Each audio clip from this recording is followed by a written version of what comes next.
À partir de quel âge me conseillez-vous d'emmener mon enfant chez l'orthodontiste?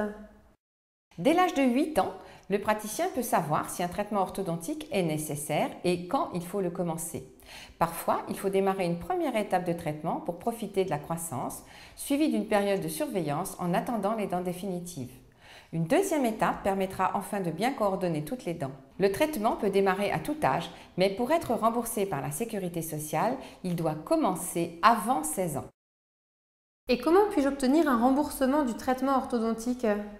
Il faut que le diagnostic ait été posé par l'orthodontiste. Un plan de traitement est alors établi et accepté par les parents.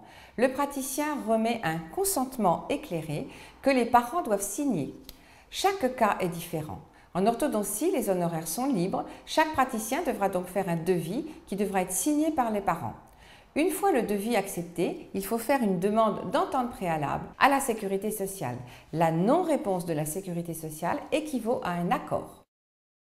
Quel est le prix d'un traitement d'orthodontie et quelle est la part prise en charge par la sécurité sociale? Chaque cas est différent. Les honoraires sont donc eux aussi différents.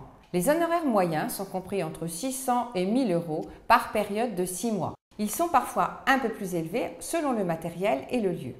Il faut compter en moyenne 2 à 3 ans de traitement. La sécurité sociale rembourse 193 euros par semestre pendant 6 semestres maximum, mais ces périodes peuvent ne pas être consécutives. Faut-il faire un devis pour l'assurance complémentaire santé? En principe, non, sauf si un protocole a été signé entre l'orthodontiste et la mutuelle.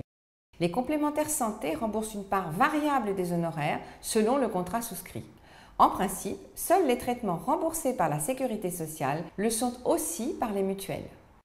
Pourquoi est-on si peu remboursé et y a-t-il des aménagements possibles ou prévus pour étaler les paiements? Il faut savoir que le montant des remboursements est bloqué depuis plus de 25 ans. Cependant, bien entendu, la plupart des praticiens acceptent un étalement des paiements. Parlez-en avec votre praticien.